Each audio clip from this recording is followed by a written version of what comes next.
Swastiastu, salam rahayu, salam bahagia buat umat Hindu dimanapun Anda berada. Semoga selalu rahayu, rahayu, rahayu.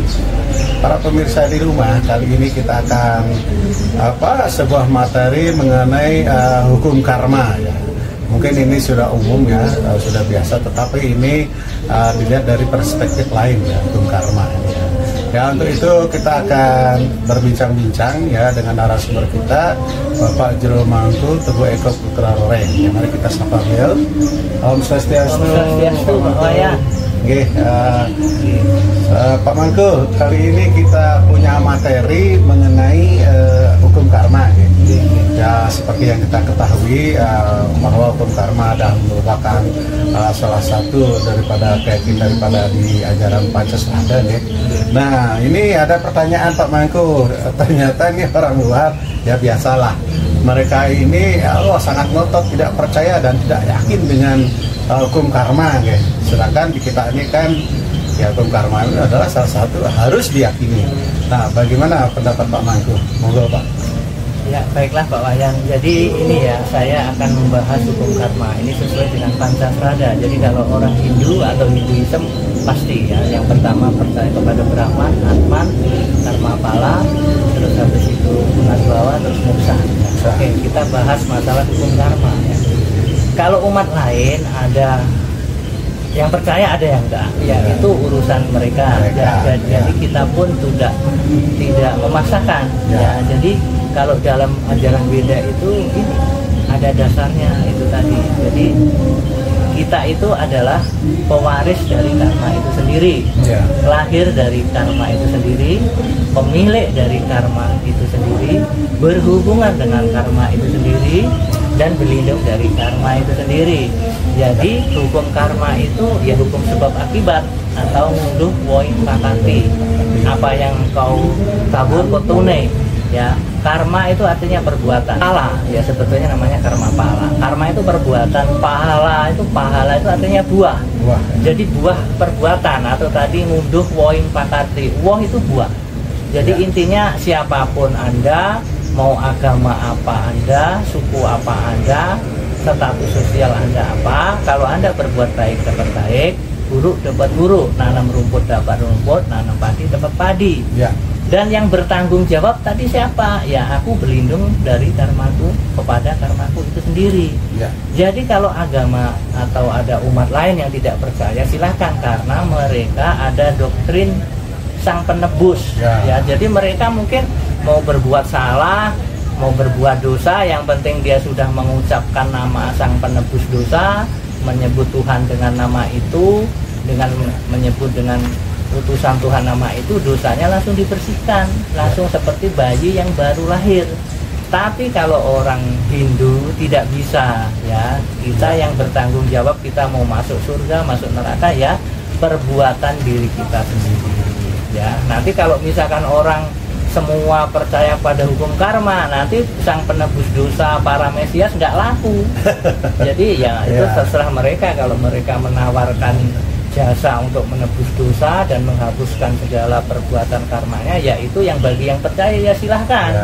Tapi kalau yang masih bagi percaya hukum karma, ya silahkan juga. Semua kan ya kita tadi kembali, pertanggungjawaban ada di kita masing-masing. Hukum karma itu ada berapa jenis Pak Mangku? Jadi gini, secara garis besar hukum karma itu dibagi 3. Yang pertama adalah kriya mana karma. Ya, artinya perbuatan yang dilakukan saat ini juga instan dan menghasilkan akibatnya sekarang. Contohnya Pak Wayan nggak mau makan, ya langsung lapar. Pak Wayan makan, ya kenyang. Pak Wayan keluar di jalan nempeleng orang, habis itu ditempeleng orang. Ya. Terus atau mungkin ada orang yang suka menghujat orang lain, rusak menyinyir agama lain, akhirnya dia dihujat dan dinyinyirin juga. Itu namanya kriya mana karma. Terus yang kedua adalah sancit karma. Jadi sancit karma itu adalah kumulatif, yaitu karma atau tindakan yang pernah dilakukan pada saat atau waktu-waktu yang lalu, namun belum matang pahalanya. Ya, jadi tertunda sampai saatnya kelak, sampai pada suatu saat tiba, maka karma itu bersifat balance atau terkumpul ya. Jadi contohnya gini ya, mungkin itu teori ya, mungkin kalau lebih prakteknya yang sudah jelas di sejarah, misalkan Raja Dasarata ya. Raja Dasarata itu zaman dulunya waktu masih muda, dia itu berburu ke hutan. Habis itu dia di semak-semak itu ada bergerak-gerak, dikira rusa, dipanah lah. Akhirnya begitu dipanah, nggak taunya bukan rusa, itu manusia. Ya. Manusia itu masih muda itu kan, dia kesakitan, dia bilang saya itu mengurusi bapak ibu saya yang buta. Sebelum saya mati kena anak panahmu, coba kamu ini bawa ke orang tua saya. Akhirnya orang tuanya, bapak ibunya itu sudah tua, buta. Terus habis itu ya dia ceritakan, saya mohon maaf saya tidak sengaja memanah anak kamu. Nah saat itu juga karena dia saking cintanya sama anaknya, ini yang bapaknya itu sama ibunya langsung meninggal, langsung seperti serangan jantung gitu. Tapi sebelum meninggal dia ditutup, hei Raja Dasarata, suatu saat kamu begitu terpisah sama anakmu, meninggal. Jadi begitu tadi melihat anaknya meninggal, bapak ibunya juga meninggal. Nah habis itu Dasarata minta maaf, pulanglah ke kerajaannya. Sampai berapa tahun kemudian dia baru terima karmanya. Jadi dia nggak langsung. Akhirnya begitu berapa tahun kemudian, begitu punya anak Rama, Bharata, Satrughna dan Lakshmana, nggak taunya ibu Kaikeyi dipengaruhi oleh Mantara, disuruh membuang anaknya. Begitu anaknya dibuang ke 14 tahun ke hutan, Sri Rama, bapaknya nggak kuat, akhirnya Dasarata meninggal karena terpisah dengan Rama. Yang kedua, Sancit Karma itu adalah Raja Dristarashta ya. Kalau Raja Dasarata itu ayahnya Rama, kalau Dristarashta itu ayahnya Korawa. Jadi dia bertanya sama Krishna, Krishna kenapa saya itu kan orang baik, dari kecil saya buta, saya nggak pernah berbuat jahat, kok anak saya 100 meninggal semua, karma apa di kehidupan masa lalu? Akhirnya Krishna menjawab, Dasarat, Dristarata, kamu itu di kehidupan 50 yang lalu, di kehidupan 50 yang lalu, 50 kali kelahiran yang lalu, kamu itu seorang pemburu, dan kamu pada suatu hari kamu memanah pohon. Di pohon itu ada sarang burung, anaknya 100 dan semua kebakar dengan panah apimu. Akhirnya kamu dapat karmanya setelah kamu menjalani kelahiran 50 kali. Kamu mendapatkan amalanmu baik, tapi amalan kamu buruk, kamu pasti tetap jalani juga. Jadi tidak ada sang penebus dosa, yang menebus sekarang ya kamu sendiri. Makanya kamu itu disebut dengan sancit karma. Jadi karma yang terpendam di kehidupan yang lalu, sekarang kamu harus tunai, harus kamu bayar. Pak Mangku, kan hubungannya dengan hukum karma, okay? Ini ada nggak hubungannya nih? Kan sementara ada orang yang mencari jodoh susah, padahal dia nggak kekurangan apa-apa ya. Terus di lain pihak juga ada orang yang bekerja setengah mati, tapi nggak kaya-kaya. Sedangkan ada orang yang ya katakanlah dia itu ya nggak baik hidupnya ya.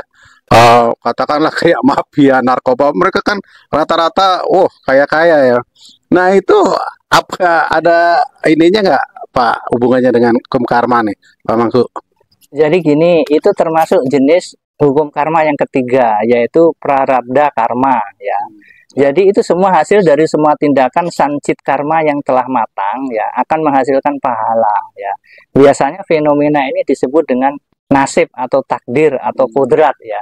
Jadi contohnya gini, kadang-kadang kok ada ya orang suaminya baik, istrinya jahat ya. Istrinya cantik, suaminya nggak ganteng, jahat gitu. Kayak Madrudi kan cantik, suaminya Rahwana.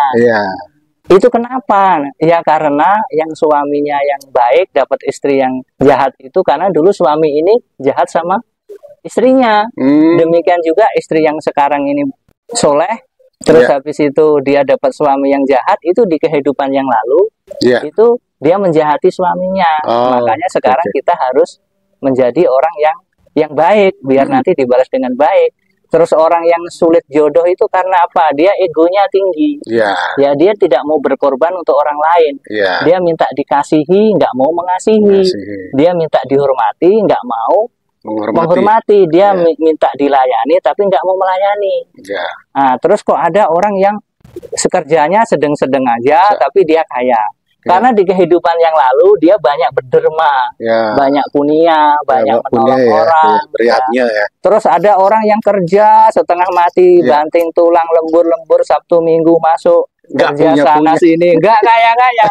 Karena di kehidupan yang lalu sedekahnya kurang, amalannya kurang. Makanya kita sekarang mungkin yang di tingkat medium ya, nggak kaya, nggak miskin. Ya mari kita diberi kesempatan di dunia ini untuk memperbanyak amalan kita, biar kehidupan kita nanti ke depannya akan baik. Terus pertanyaan lagi, kenapa orang yang jahat malah yang nggak jujur, pintar menjilat, menipu, malah dia bisa dapat jabatan, dapat kursi yang empuk? Ya karena itu dia mempunyai karma baik di masa lalunya. Suatu saat karma baiknya sudah habis, dia akan kembali lagi. Artinya kita diberi kesempatan lahir ke dunia ini untuk memperbanyak amalan baik dan mengurangi kesalahan-kesalahan kita, karma-karma buruk kita, sehingga kita nanti bisa lahir lagi menjadi makhluk yang lebih tinggi derajatnya atau bisa moksa. Itu aja tugas kita, Pak. Yang benar Pak Mangku, bahwa selagi kita masih diberi kesempatan untuk melakukan kebaikan-kebaikan sesuai dengan swadharma kita, kita juga berharap kepada semuanya lah kita mulai dengan hari baik, akhiri dengan hari baik dan semoga apa yang dikatakan oleh Pak Mangku tadi menjadi inspirasi buat kita untuk selalu berbuat baik. Demikian kira-kira Pak Mangku. Oke, sukses semua Pak Mangku atas wacananya pada siang hari ini. Kalau wonten salah. Sami-sami ya. Oke, para pemirsa di rumah kami dari Moksa Channel menghaturkan para Mas Santi. Santi. Oh.